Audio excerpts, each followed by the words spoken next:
আসসালামু আলাইকুম প্রিয় দর্শক, মিনিস্টার পার্কের নিয়োগ বিজ্ঞপ্তি প্রকাশিত হয়েছে। যেখানে ভূমিকাতে বলা হচ্ছে মিনিস্টার হাইটেক পার্ক লিমিটেড নিয়োগ বিজ্ঞপ্তি প্রকাশ করেছে। প্রতিষ্ঠানটি সেলস অফিসার পদে একাধিক জনবল নিয়োগের জন্য এই বিজ্ঞপ্তিটি দিয়েছে। আজ 10ই ডিসেম্বর থেকে আবেদন নেওয়া শুরু হয়েছে। আবেদন করা যাবে আগামী 9ই জানুয়ারি পর্যন্ত। আগ্রহী প্রার্থীরা অনলাইনে আবেদন করতে পারবেন। নির্বাচিত প্রার্থীরা মাসিক বেতন ছাড়া প্রতিষ্ঠানের নীতিমালা অনুযায়ী আরও বিভিন্ন সুযোগ সুবিধা কিন্তু পাবেন। প্রিয় দর্শক, নিয়োগ বিজ্ঞপ্তির বিস্তারিত ক্রমিক নাম্বার 1-এ বলতেছে প্রতিষ্ঠানের নাম minister hi tech park limited, sales পদের নাম সেলস অফিসার, লোকবল নিয়োগ নেবে 100 জন। আর শিক্ষাগত যোগ্যতা এসএসসি বা এইচএসসি পরীক্ষায় উত্তীর্ণ হতে হবে। অন্যান্য যোগ্যতার মধ্যে থাকছে ইলেকট্রনিক যন্ত্রপাতির, গৃহস্থলী যন্ত্রপাতি বিষয়ে ভালো জ্ঞান থাকতে হবে। অভিজ্ঞতা কমপক্ষে 1 বছর। আর চাকরির ধরন ফুল টাইম, কর্মক্ষেত্র অফিসে। প্রার্থীর ধরন শুধু পুরুষ। বয়সসীমা 20 থেকে 35 বছর।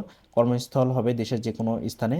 বেতন আলোচনা সাপেক্ষে। অন্যান্য সুবিধা টিএ, তারপরে ভ্রমণ ভাতা, চিকিৎসা ভাতা, প্রতি বছর বেতন পর্যালোচনা, বছরে 2টি উৎসব বোনাস সহ কোম্পানির নীতিমালা অনুযায়ী আরও অন্যান্য সুযোগ সুবিধা কিন্তু পাবেন। প্রিয় দর্শক, আবেদনের নিয়ম: আগ্রহী প্রার্থীরা আবেদন করতে ও বিস্তারিত বিজ্ঞপ্তি দেখতে এই যে লেখাটি দেখছেন, এই লেখাটি যে কোনো একটি গিয়ে আপনারা এই লেখাটি সার্চ দিবেন, তাহলেই দেখবেন যে নিয়োগ বিজ্ঞপ্তির বিস্তারিত এবং আবেদনের লিঙ্কটি চলে আসছে। প্রিয় দর্শক, আবেদনের সময়সীমা 9 জানুয়ারি 2025 সাল পর্যন্ত। প্রিয় দর্শক, ভিডিওটি ভালো লাগলে লাইক, কমেন্ট, শেয়ার করে পাশে থাকবেন এবং যে কোনো ধরনের মতামত কমেন্ট বক্সে জানাবেন। সবাই ভালো থাকবেন, সুস্থ থাকবেন। আল্লাহ হাফেজ।